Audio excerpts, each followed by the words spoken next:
घरात वारंवार आजार, वादविवाद, नकारात्मकता वाढते का?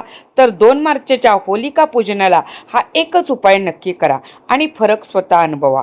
दिनांक 2 मार्च 2026 सोमवारी होलिका पूजन आहे. त्या दिवशी संपूर्ण घरातील टॉयलेट सोडून एक नारळ हातात घ्या. नारळाची शेंडी आपल्या शरीराच्या विरुद्ध दिशेला ठेवा. संपूर्ण घरभर शांतपणे नारळ फिरवा. वेळ महत्त्वाची आहे, रात्री 8:15 ते 9:47 या वेळेतच हा उपाय करावा. तुमच्या घराशेजारीची होळी जर उशिरा पेटवणार असतील तर नारळ याच वेळेत घरातून फिरवून बाहेर ठेवा आणि नंतर तो होळीच्या अग्नीत अर्पण करा. अर्पण करताना हा मंत्र म्हणा: ओम सर्व बाधा विनिर्मुक्तो धनधान्य सुतान्वितः मनुष्यो मत्प्रसादेन भविष्यती न संशयः.